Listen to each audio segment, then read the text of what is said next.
My significant other Kyle and I went to an absolutely fantastic concert for New Year's Eve. We met up with a few friends, but they all left right after midnight. The bands were great, so we wanted to stay for the rest of the show. Kyle got a call from a good friend Nathan around 1 a.m. Nathan said he was at the same bar and wanted to know if we were still there. We were stoked, because Nathan never gets out of the house. He's a super cool guy and we love hanging out with him. He had his girlfriend with him, who I like a lot, and his friend Derek. I don't like Derek at all. Derek just gives off a creepy vibe. He talks slow and monotone, and he stares for too long and leans in too close. He is Nathan's pity friend. They were best friends for a long time, and Derek's family did a lot for Nathan during a rough time. Nathan will bring him along every now and then because he feels obligated at this point, but he has no trust in him whatsoever. Derek is also a drug addict. Anyways, we all hang out and have some laughs. Derek sits there being freaky as usual, just staring at everyone. When he would speak, it would be something off the wall and completely unrelated to anything we were talking about. Once he looked at Dawn and I and said, "I think it'd be really weird if you two made out."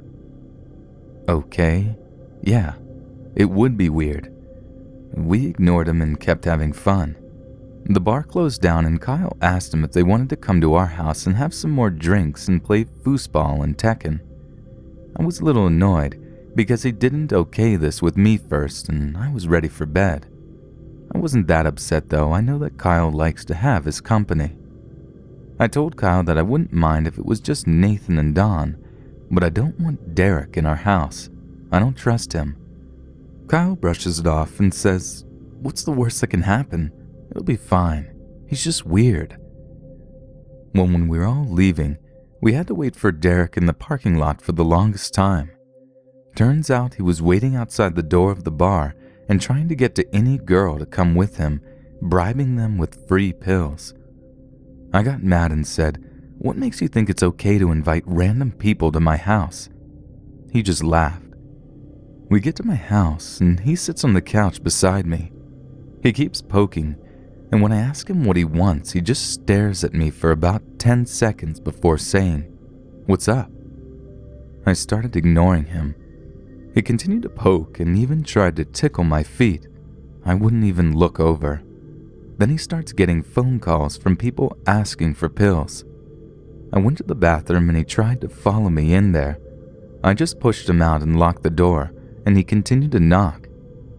After this, he starts trying to get Nathan and Dawn to take him home, which was about 45 minutes away, and it's now already 4 a.m. They tell him no way, and they agree that he was staying with them. They actually only live about 10 minutes away, and they both wanted to go home to sleep in their own bed. He didn't want to go to their house. He either wanted to go home or stay at my house. He started whining and telling me that I had to convince them to stay, and I told him no. He started to say that Dawn had drank too much to drive. The girl had 1 beer the entire night. When they were going to leave, Derek comes back in and says he needs to use the bathroom. Kyle is overly trusting of people and doesn't pay attention to weird behavior. I am the opposite, so I was keeping an eye on Derek.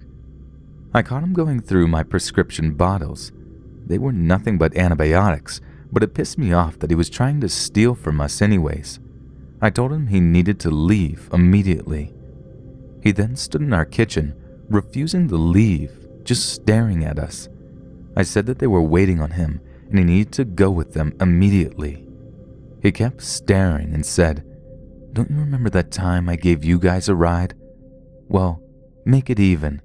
You either convince them to stay, or I stay here and y'all take me home." No way. He gave us a ride home when we had a flat once, and we lived 2 blocks apart at the time. We are not going 45 minutes away to take a weirdo home that's refusing to leave for reasons unknown. He kept saying that Dawn was drunk. Kyle speaks up and says, "If you get in a roadblock, I'll come get you." He says, "Well, are you going to post the bail too? Because we're your responsibility now." I am beyond frustrated at this point and told Kyle, "You invited them, now get rid of him." I went and sat on the couch. Derek continued to stand there and stare at Kyle. Kyle, normally passive, is getting angry and telling him it's time for him to go and that we aren't taking him home or convincing anyone to stay. Derek says that he's not leaving, so he has to do one or the other. Kyle finally went outside and got Nathan to come and literally drag Derek to his car. Nathan had apologized profusely and says that he isn't bringing Derek around anymore, which I'm thankful for, and thankful that we didn't allow him to spend the night, because who knows what he would have done once we fell asleep.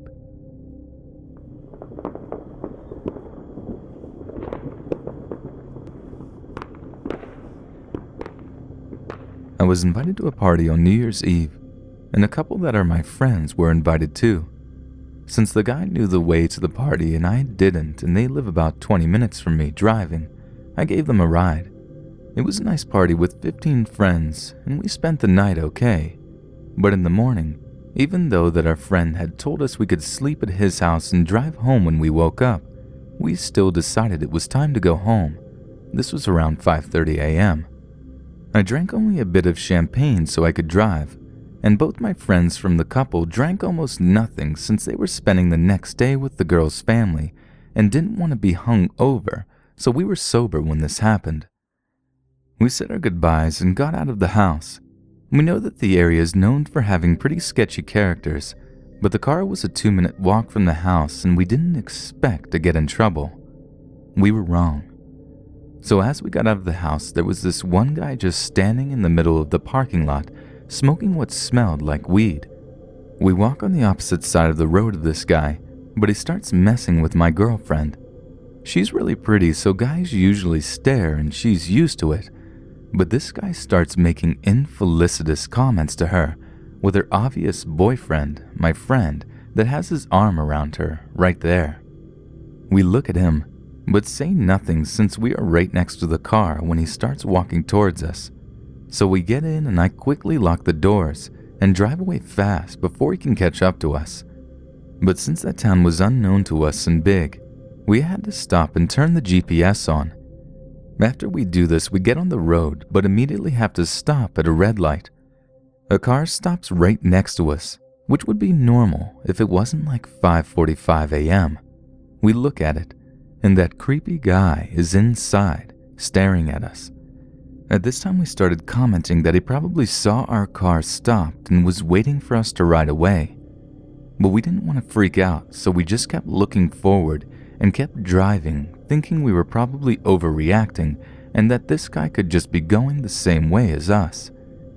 But as the drive continues, we get on the highway. So does the guy, and he is obviously stalking us. When I speed up, he speeds up.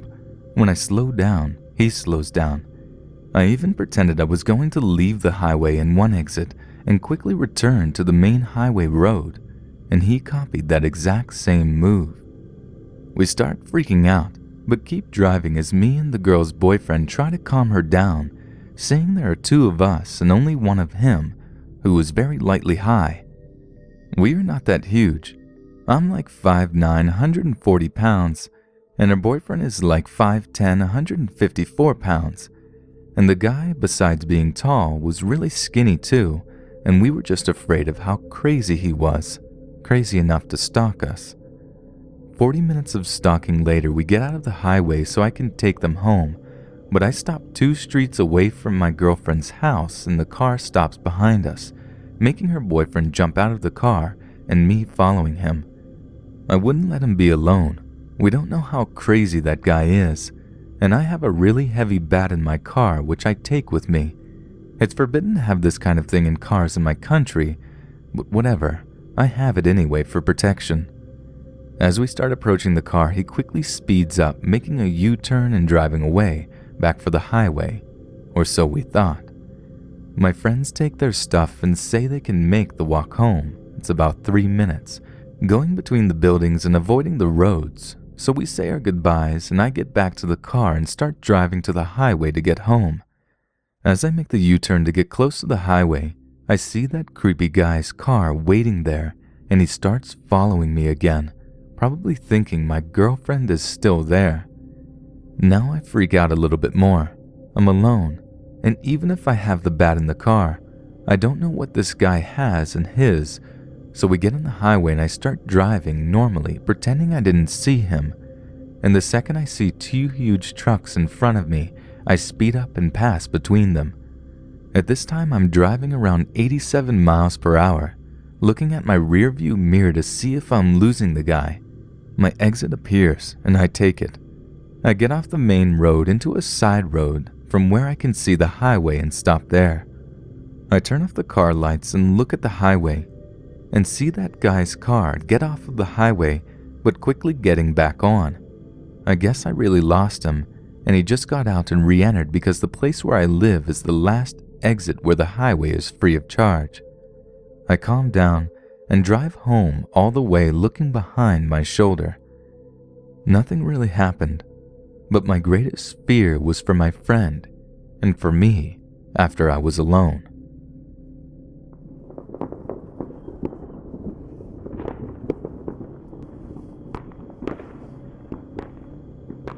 A few years ago, I was 19. I'm a female, and I was coming home from watching the fireworks display on New Year's Eve. It was 3 a.m. when I reached my safe, family-friendly, nothing ever happens neighborhood. I'm from Sydney, Australia, and live in a posher and wealthier neighborhood. My friends wanted to call a taxi because we didn't want to wake our poor parents at this hour to drive us back home. Because of my stubbornness and insistence, we ended up taking the very long walk home. My friend Aiden was complaining most of the time. Guess you can't blame him. Rowan was just silent and compliant. I was cheerful. When we reached almost my street, we split ways. The guys continued on their very long way home, much longer than mine, and I continued on mine. When I passed a little cake shop, I noticed a guy across the street. I only looked at him briefly, but something in the way he quickly looked up at me, almost in interest, caught my attention. I hurried on anyway, because I'm usually paranoid about things, and 99% of the time it's just me being paranoid. I turned onto my street, which was much darker than I had anticipated. This was about 3:15 a.m., mind you. As I passed the bowling club and the oval, I kept looking behind me just to make sure. It was getting quite cold and dark, so I started feeling creeped out. But there was no one behind me, no one anywhere as far as I could see. I was halfway down my street where the road dips down when I noticed something on the path in front of me. I couldn't tell what it was, and at the last moment I stepped off the path onto the road to avoid it because it looked like it might be a dead animal. And as I stepped onto the road, I turned slightly and saw that there was someone behind me. They weren't too close, but they weren't too far away either, and I remember my heart leapt into my throat because I hadn't seen them before, and for them to have gotten that close in that short space of time, something about it didn't sit well with me. I couldn't see who it was, nor could I tell if it was male or female, because it was just a black figure to me. It was a very brief glimpse.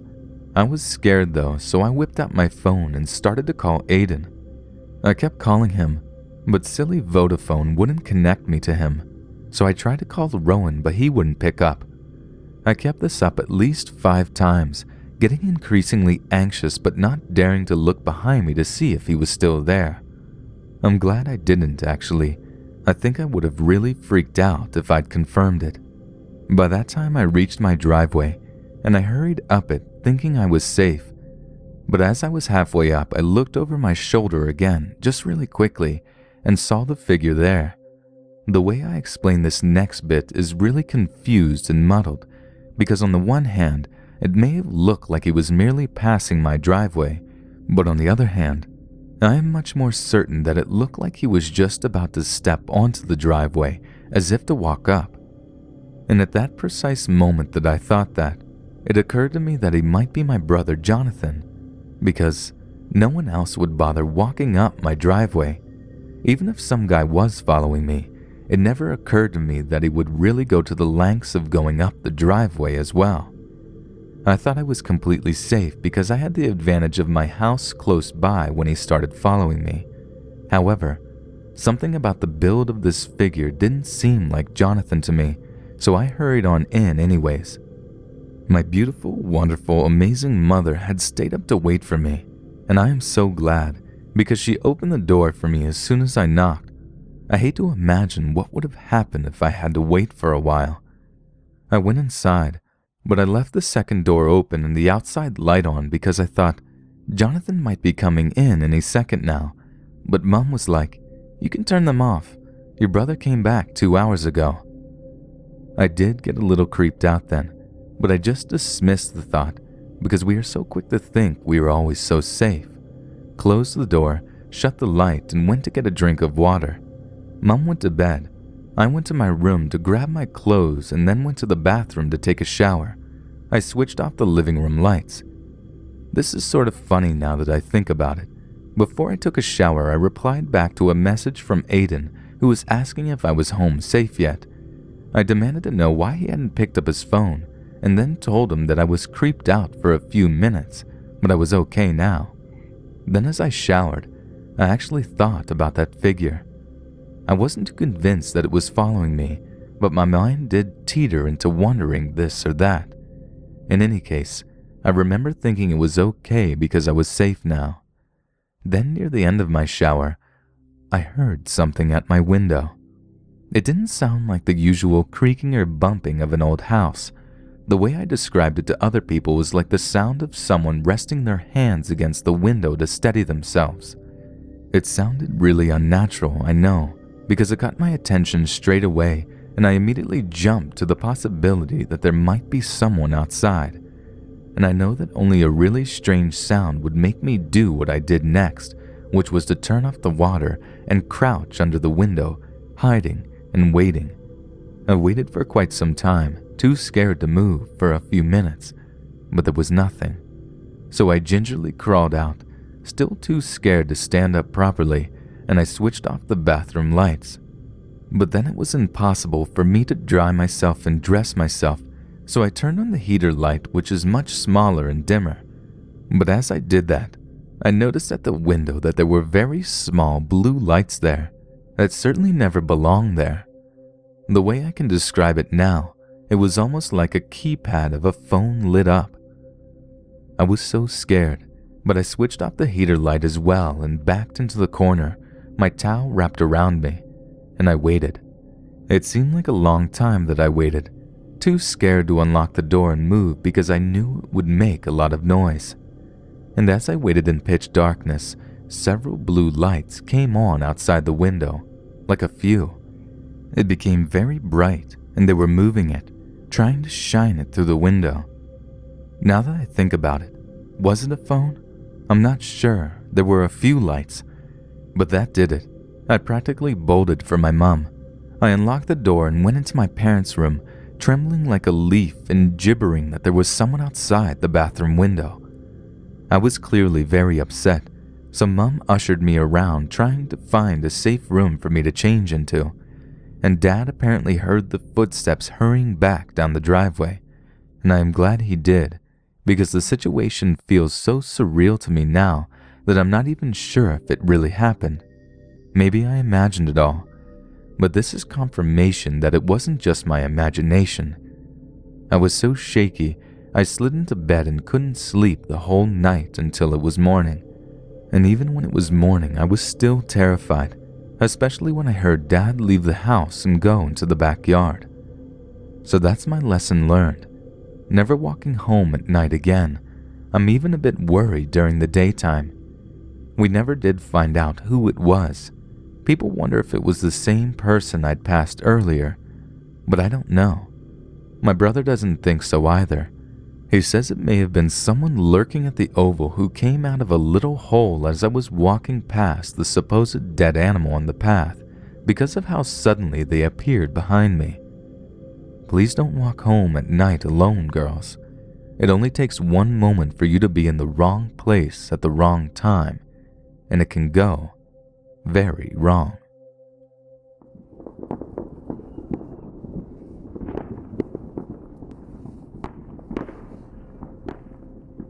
This is by far the most creepy thing that has happened to me to date. I usually feel fairly safe in my town, But this one incident had certainly awakened me to the fact that no place is perfectly safe. It was New Year's Eve when my friend called me and asked if I wanted to go to the New Year's Eve festival at the beach with her friend and her boyfriend. Being the kind of person who normally just stays at home and does nothing special for this particular holiday, I of course agreed. Every New Year's Eve, my town holds a festival at the beach in celebration. Rides and games are set up, bands play live music, clubs hold late-night fancy dress parties, and at midnight on the dot, a series of firework displays are put on for the public. Normally thousands of people show up, so the beach can get quite loud and crowded, but it's still a pleasant atmosphere all around. Before hanging up, my friend Jess asks me if I will pick her up and her boyfriend Tyler on the way to the beach. She also lets me know that one of her other close friends is coming along and that we should go straight to her unit so that we can all walk down to the festival together. I tell Jess no problem and then get ready to go. In about half an hour, I'm ready. I don't yet have my license, so I asked my dad if he would pick up my friends and drop us all off. He agreed. It only takes about 3 minutes to drive to my friend's place, and then a further 10 minutes to drive to my other friend's unit. My other friend Haley lives in a small 2-bedroom unit with her mother. The unit is right next to the beach and only takes around 5 minutes to walk down to where the festival takes place. When we arrived, she was already outside waiting for us, standing on the balcony and enjoying the sunset. We all file out of the car, making sure to thank my dad for dropping us off, and then head upstairs to greet Haley. We all hug and begin to catch up as we hadn't seen each other for a couple of months. Graduation, work, and life got in the way. We all headed inside for about 10 minutes to grab a drink and catch up a bit more. Haley's mother came out and talked to us for a bit as well. At this point, the sun had almost well and truly disappeared, and so we decided this was the perfect time to head down to the festival. The walk down to the beach was pleasant. It was a warm summer night. There was a cool breeze to ward off the heat, and the whole area smelled of cotton candy, buttered corn, and warm donuts. We spent the first few hours going on rides together, and then we went out and bought some food and sat on the sand to eat. So far the night was amazing, as usually whenever I went out with friends there was always a parent with us. No parents this time. It felt great. It felt like freedom. After eating, we went up to the stage where the live bands were playing and danced for about an hour. There were plenty of classics being played, such as YMCA, Time Warp, and various hits from Grease. All in all, it was a really fun time. After an hour of dancing to the music, the four of us decided to head back to Haley's unit for a drink of water, as we had spent all of our money. At this point it was well and truly dark, around 11 o'clock, and the heat of the day had subsided to a pleasant warmth. We walked along the path merrily, saying Happy New Year to every passing group or cop. A few partygoers on the 4th floor of an apartment complex shouted, "Hope you have an epic New Year," drunkenly at us. We laughed and wished them the same. As we walked further away from the crowds and the noise, the light grew less and less. There aren't many street lights near my friend's unit, and we were soon engulfed in a soothing darkness with only the moon to light our way. It was at this point that I, for some reason, began to feel uneasy. It was too quiet for my taste. You know that feeling you get when you're being watched, or at least think you're being watched? That exact feeling washed over me, and I subconsciously moved to walk in between Haley and Tyler instead of walking on the outside of the group. I shrugged off that feeling after that, attributing it to the fact that perhaps my ears were just used to the loud noises of the festival. They were, after all, ringing a bit. We ran into another group of people we knew from school along the way, and the feeling was completely forgotten. I had missed these people after graduation and immediately struck up friendly, lighthearted conversation. We parted ways as we made it to Haley's unit block and climbed the stairs to her unit. Haley's mother and the mother's boyfriend greeted us upon arrival, and we all got a drink of water from the refrigerator before relaxing together on the couch. We were all a tad worn out at this point, and the fireworks weren't for another hour, so we decided to chill at the unit and head down to the beach at around 11:45. We all joked around and had a snack, and then Haley asked if she can sleep over at my place. I ring my folks, check if it's okay with them, and they give me the okay. My parents love having Haley over. She's a very well-mannered person and likes to help out where she can. At 11:45, we all leave the unit and begin heading down toward the beach. We only get a minute down the road before Haley says that she has forgotten her pain medication for her bad knee, which she is supposed to take before bed. At this, Jess seems to be a little annoyed, but reluctantly agrees that we should go back so that we don't have to make another trip back to her place at the end of the night. We head back, and the whole way Jess seems a little distant, like her mind isn't on the conversation at hand and she's focused on something else. I'm the most quiet and observant one of the group, so I notice her silence pretty quickly since usually she's a big chatterbox. I ask if she's alright and she replies with, "Of course," and so I simply leave her to her thoughts. After retrieving Haley's pain medication, we head back out again. This time Jess suggests we walk on the other side of the road where it is more well lit and there are parents with their children on the playground. We think nothing of it and agree, as both Haley and I have poor night sight and a bit more light would be rather welcome. When we are halfway across the road, Jess mutters to us, "Don't look behind us." My first thought is that maybe there is a drunk with their pants down taking a piss against the wall or something, but then Jess adds, "Walk faster." I begin to feel uneasy and immediately obey her request, knowing that whenever Jess seriously tells us to do something, it's usually for a good reason. None of us look back, despite that nagging human instinct to look. I trust Jess. When we are across the road, I ask Jess what is wrong and what has her so on edge. She replies to me, "There's 3 guys in black hoodies following us. I recognize them from earlier." Earlier? I think to myself, puzzled, and then Jess explains that she saw those same 3 men. They had to be men, they were tall and bulky, when we came to the unit for water earlier. A chill runs down my spine at this, and I realize that my sense of being watched probably came from those men. What made me even more creeped out was the fact that they had waited all that time for us to come out. Unable to resist, I glance sideways out of my peripheral vision, and my heart hammers in my chest when I notice the 3 men. They are indeed rather pointedly following us, and they have their hoods zipped up all the way to their chins. This would not be so unusual if not for the fact that it was a hot night. There was no need for a hoodie or any kind of jacket, and they were wearing bandanas over their mouths and noses. I couldn't make out either of their facial features, and this scared me. Jess prompts us not to look and suggests we walk even faster. We do so, despite the fact that Haley, Tyler, and I are all tall and strongly built people. I should mention now that I am an 18-year-old female, and despite my build and reasonable strength, I understandably didn't want to tangle with 3 big, unknown men dressed in all black with bandanas covering their features. It crossed my mind that they probably thought we were good targets. Jess was short and thin. They most likely heard that Haley needs pain medication.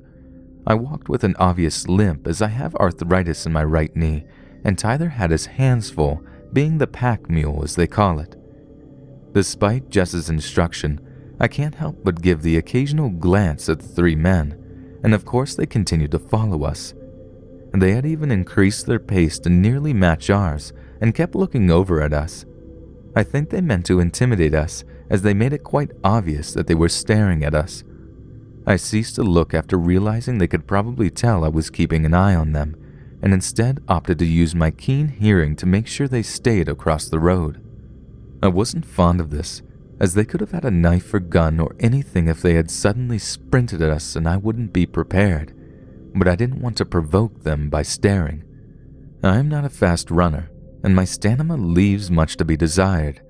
At this point the path ends and gives way to bushes and shrubs. The bushland is quite easy to go around, but doing so would mean moving closer to the unknown men following us. None of us wanted to do that, so we all make an unspoken agreement to take a shortcut through the bushes. The bushland doesn't go on for very long and would take us straight to the festival where we could quite possibly lose these men. We head into the bushes, taking care to stay together and watch for snakes, as summer's the season when snakes like to come out most. Especially at the Beast, it's Snake City. About halfway through, we all recognize the sound of dried grass and leaves crunching underfoot. Then we hear rapid and heavy footsteps. We all broke into a sprint, not daring to look back at this point. We didn't have to look to know these men were chasing us, and their confidence at going after 4 fully grown teenagers pretty much assured me that they were armed with weapons of some sort. We were not armed with anything, and quite frankly, we were all so spooked that we couldn't think straight. Our only instinct was to run as fast as possible. We made it out of the bushland together, raced across the car park, and slowed to a jog when we reached the crowds. We didn't stop, but as we steadily slowed to a hurried walk, I looked over my shoulder and recognized the 3 unknown men lurking across the car park. Moonlight glinted off the surface of a metallic object in the taller one's hand, and I immediately fell ill. We hurried down to where the biggest crowd was, gathered on the sand in preparation for the fireworks. Picking a spot between 2 large groups, we settled down and caught our breaths. Funnily enough, all 4 of us have asthma, which we often joke about, saying that we found each other and bonded because of it, and we were all panting quite heavily. Tyler and I have it a bit worse than Haley and Jess, and you could hear us wheezing as we panted. Soon the fireworks started, and we had all calmed enough to somewhat enjoy them, although the unknown men were still in the back of our minds. Our original plan had been to leave before the fireworks were finished so that we could avoid the big crowds, but instead we opted to leave with the crowds. We walked down the road to the bigger car park where my dad was going to pick us up, making sure to stay around people. When we reached the car park, I called my dad, and he said that he would be there to pick us up in around 10 minutes. After hanging up, I sat on the side of the path with my friends and waited. 5 minutes passed, and, bored, I decided to look around as there were still many bustling crowds making their way to their cars. There was a bit of a traffic jam too, as many cars were trying to leave at the same time. I looked across the road and realized with a jolt that 3 men in the black hoodies were there, half hidden behind a tree where there was no light. Even though I couldn't see their eyes, I could tell they were staring right back. They knew I'd spotted them. The taller one discreetly showed his knife, waving it a little as if to taunt me. Then he raised it to his throat and made a slow mock slicing motion. I quickly told my friends and we moved to a different spot, making sure to stay in the light and stay in sight of people. My dad arrived soon after, and we all quickly climbed into the car. None of us spoke a word of what happened, and since then I haven't had any issues with anyone following me or my friends. It still gives me the creeps though. Whoever those men were, their intentions could not have been good.